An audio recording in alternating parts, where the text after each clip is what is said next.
మోదీ అధ్యక్షతన జరిగిన సిసిఎస్ భేటీలో 5 కీలక నిర్ణయాలు తీసుకున్నారు.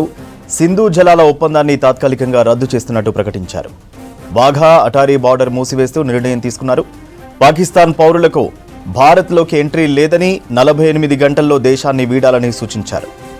పాక్ వీసాలన్నీ రద్దు చేస్తున్నట్లు ప్రకటించారు.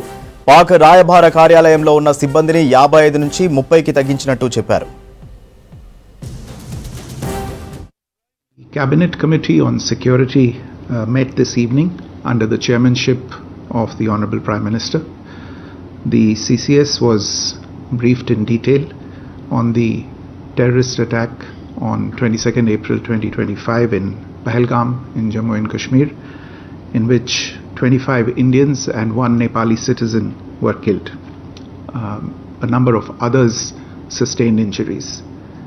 The CCS condemned the attack in the strongest terms and expressed its deepest condolences to the families of the victims and hoped for the early recovery of the injured. Strong expressions of support and solidarity have been received from many governments around the world, which have unequivocally condemned this terror attack. The CCS recorded its appreciation for such sentiments, which reflect zero tolerance for terrorism. In the briefing to the CCS, the cross-border linkages of the terrorist attack were brought out. It was noted that this attack came in the wake of the successful holding of the elections in the Union Territory and its steady progress towards economic growth and development. Recognizing the seriousness of this terrorist attack, the CCS decided upon the following measures. 1. The Indus Waters Treaty of 1960 will be held in abeyance with immediate effect until Pakistan credibly and irrevocably abjures its support for cross-border terrorism. 2. The integrated checkpost Atari will be closed with immediate effect. Those who have crossed over with valid endorsements may return through that route before 1 May 2025. 3. Pakistani nationals will not be permitted to travel to India under the SAARC visa exemption scheme visas. Any SVAS visas issued in the past to Pakistani nationals are deemed cancelled. Any Pakistani national currently in India under SVES visa has 48 hours to leave India. 4. The Defence, Military, Naval and Air advisors in the Pakistani High Commission in New Delhi are declared persona non grata. They have a week to leave India. India will be withdrawing its own Defence, Navy and Air advisors from the Indian High Commission in Islamabad. These posts in the respective High Commissions are deemed annulled. 5 support staff of the service advisors will also be withdrawn from both High Commissions. 5. The overall strength of the High Commissions will be brought down to 30 from the present 55 through further reductions to be effected by 1st May 2025. The CCS reviewed the overall security situation and directed all forces to maintain high vigil. It resolved that the perpetrators of this attack will be brought to justice and their sponsors held to account. As with the recent extradition of Tahawur Rana, India will be unrelenting in the pursuit of those who have committed acts of terror or conspired to make them possible. Hyderabad local body MLC polling ప్రశాంతంగా ముగిసింది. GHMC ప్రధాన కార్యాలయంలో కార్పొరేటర్లు, ex officio సభ్యుల కోసం వేర్వేరుగా ఏర్పాటు చేసిన 2 పోలింగ్ బూత్లలో ప్రజాప్రతినిధులు తమ ఓటు హక్కును ఉపయోగించుకున్నారు. బీజేపీ, ఎంఐఎం, కాంగ్రెస్ పార్టీలకు చెందిన కార్పొరేటర్లు, ఎక్స్ అఫీషియో సభ్యులు తమ ఓటు హక్కును వినియోగించుకోగా బీఆర్ఎస్ సభ్యులు మాత్రం ఓటింగ్కు దూరంగా ఉన్నారు.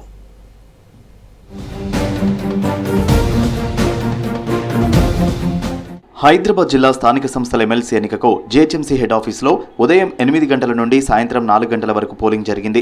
బీజేపీ ఎంపీలు, ఎమ్మెల్సీలు, ఎమ్మెల్యేలు, కార్పొరేటర్లు ఉదయం చార్మినార్ భాగ్యలక్ష్మి అమ్మవారి టెంపుల్కు వెళ్లారు. ప్రత్యేక పూజలు చేసి నేరుగా పోలింగ్ బూత్కు వెళ్లారు.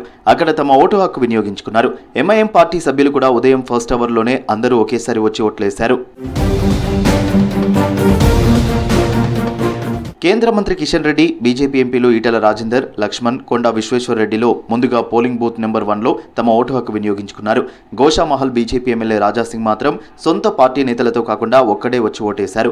ఆ తర్వాత హైదరాబాద్ ఎంఐఎం ఎంపీ అసదుద్దీన్ ఓవైసీ, ఎమ్మెల్యేలు అక్బరుద్దీన్, మాజిద్ హుస్సేన్, కౌజర్ మొహియుద్దీన్, ముంతాజ్ ఖాన్, మిరాజ్ జాఫర్ హుస్సేన్, మహమ్మద్ ముబిన్, అహ్మద్ బలాలా ఒకేసారి వచ్చి ఓటేశారు.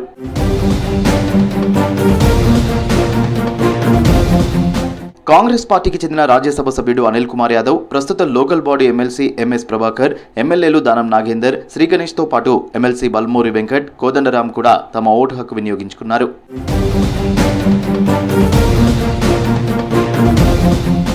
GHMC mayor Gadwal Vijayalakshmi, deputy mayor Srilatha Shobhan Reddy, కార్పొరేటర్లు బాబా ఫసీయుద్దీన్, సిఎన్ రెడ్డి, విజయారెడ్డి తమ ఓటు హక్కు వినియోగించుకున్నారు.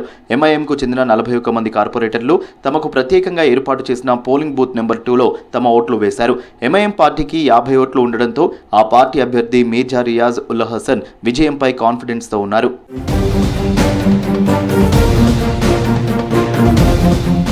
ఎక్కువ మంది ఉదయం సమయంలో ఓటింగ్కు రావడంతో 10 కల్లా 50% ఓట్లు పోలయ్యాయి. మధ్యాహ్నం 12 గంటలకల్లా 78.5% ఓట్లు అంటే 88 ఓట్లు పోలయ్యాయి.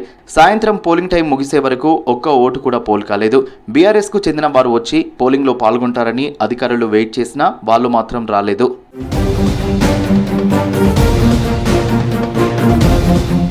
ఎమ్మెల్సీ పోలింగ్తో జీహెచ్ఎంసీ దగ్గర భారీ పోలీసు బందోబస్తు ఏర్పాటు చేశారు. దాదాపు 200 మీటర్ల నుంచే రాకపోకలను నిలిపివేశారు.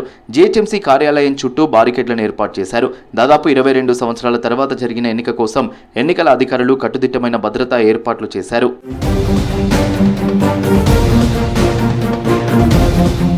హైదరాబాద్ స్థానిక సంస్థల ఎమ్మెల్సీ ఎన్నికల్లో కాంగ్రెస్, బీఆర్ఎస్ నాటకాలు బయటపడ్డాయన్నారు బీజేపీ అభ్యర్థి గౌతమ్ రావు.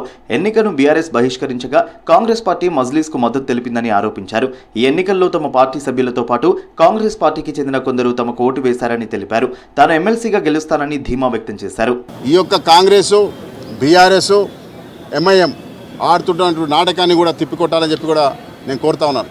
తప్పకుండా కాంగ్రెస్ సంబంధించినటువంటి కొన్ని ఓట్స్ కూడా మా భారతీయ జనతా పార్టీ అభ్యర్థిని వాళ్ళు బలపరిచారు. ఎందుకంటే ఎంఐఎంను ఓడగొట్టాలంటే సరైనటువంటి అభ్యర్థి భారతీయ జనతా పార్టీ అభ్యర్థి అని చెప్పి కూడా చాలా మంది మాట్లాడడం జరిగింది. ఈ నెల 25న ఉదయం జీహెచ్ఎంసీ హెడ్ ఆఫీస్లో ఎన్నికల కౌంటింగ్ ప్రారంభం కానుంది. మొత్తం 112 ఓట్లకు గాను 88 ఓట్లే పోలయ్యాయి. అందువల్ల సుమారు గంటలోనే రిజల్ట్ వచ్చే ఛాన్స్ ఉందంటున్నారు అధికారులు. జమ్మూ కాశ్మీర్ పహల్గామ్ ఉగ్రదాడిని ఖండిస్తూ ట్యాంక్ బండ్ అంబేద్కర్ విగ్రహం నుంచి నెక్లెస్ రోడ్లోని పీపుల్ ప్లాజా వరకు క్యాండిల్ ర్యాలీ నిర్వహించారు బీజేపీ నేతలు. ఈ క్యాండిల్ ర్యాలీలో బీజేపీ జాతీయ ఉపాధ్యక్షురాలు ఎంపీ డి అరుణ, ఎంపీ లక్ష్మణ్, పార్టీ నేతలు భారీగా పాల్గొన్నారు. ఉగ్రదాడికి వ్యతిరేకంగా నినాదాలు చేశారు నేతలు. ప్రజలపై దాడులు చేయడం అంటే పాకిస్తాన్ది పిరికి పంద చర్య అన్నారు ఎంపీలు డి అరుణ, లక్ష్మణ్. నిన్నటి దాడి ఘటనతో భారతీయుల రక్తం ఉడికిపోతుందన్నారు. నిరాయుధులైన టూరిస్టులపై దాడులు చేస్తారా అంటూ మండిపడ్డారు నేతలు. దమ్ముంటే ముందుకు వచ్చి దాడి చేయాలన్నారు. ఈ దాడి వెనుక ఎవరున్నా ఎవరిని వదిలిపెట్టే ప్రసక్తి లేదన్నారు. పాక్ ఆర్మీ జనరల్ వ్యాఖ్యల తర్వాత ప్రీ ప్లాన్డ్గా దాడి జరిగిందన్నారు. ఖచ్చితంగా దెబ్బకు దెబ్బ తీస్తామని హెచ్చరించారు నేతలు. తీసుకోని విధంగా ఉన్నటువంటి ఆ కాశ్మీర్ యొక్క అందాలను చూడడానికి, వాళ్ళందరూ అక్కడ ఆనందం గడపడానికి పోయినటువంటి ఆ కుటుంబాల పైన ఆ హేయమైన చర్యకు పాల్పడినటువంటి ఆ ఉగ్రవాదులు, ధైర్యం ఉన్నవాడు ఎవరు నిరాయుధులపైన దాడి జరపరు, అమాయకులైన ప్రజల మీద దాడి జరపరు. దమ్ముంటే ఎదుర్కోదురు.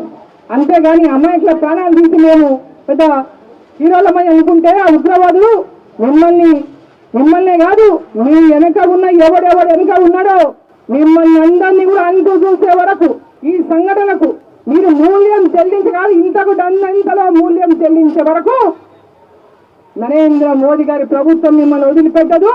పాకిస్తాన్ లో ఏ రకంగా ఆ ఆర్మీ చీఫ్ సైతం కూడా ఏ రకమైన వ్యాఖ్యానాలు చేశాడో ఈ మధ్య కాలంలో, ఇది నిజంగా నిన్న జరిగిన సంఘటనకు అది దర్పణం పడుతూ ఉన్నది. వాళ్ళు ఒక ప్రీ ప్లాన్డ్ అటాక్ గా ఏ రకంగా పాకిస్తాన్ ప్రేరేపితమైనటువంటి ఉగ్రవాదులు ఏ రకంగా అక్కడ ఉన్నటువంటి దేశవ్యాప్తంగా పర్యాటకులు పహల్గామాకు వచ్చి ఆ రకంగా కుటుంబ సమేతంగా కొత్త దంపతులు కూడా వాళ్ళందరూ కూడా లెక్క చేయకుండా వారి యొక్క మతాన్ని అడిగి పేరు పేరు మీద వాళ్ళను ఆ రకంగా మరి గుర్తించి తూటాలతో పేల్చి భార్య ముందనే ఆ రకంగా భర్తలను, తల్లి ముందనే కొడుకులను హతమార్చినటువంటి ఈ దుస్సంఘటన మొత్తం ప్రపంచమంతా కూడా ఇవాళ ఖండిస్తా ఉన్నది. ఇవాళ అన్ని దేశాలు కూడా ఈ జరిగిన సంఘటన పట్ల ఇవాళ పూర్తిగా పాకిస్తాన్ను దోషిగా నిలబెట్టే పరిస్థితి వస్తాం. హైదరాబాద్ నగరంలో మ్యాన్ హోల్స్ లీకేజీ కారణంగా ప్రజలు పడుతున్న ఇబ్బందులపై రాష్ట్ర మానవ హక్కుల కమిషన్ సీరియస్ అయింది. మ్యాన్ హోల్స్ లీకేజీ ప్రజల అసౌకర్యంపై సుమోటోగా కేసు నమోదు చేసింది హెచ్ఆర్సీ. లీకేజీ ఘటనలపై విచారణకు commission chairman justice Shamim Akhtar ఆదేశించారు. ఈ ఏడాది జూన్ 4వ తేదీలోపు లీకేజీకి గల కారణాలపై నివేదిక సమర్పించాలని Hyderabad metro water supply sewerage board managing డైరెక్టర్కు ఆదేశాలు జారీ చేశారు కమిషన్ చైర్మన్.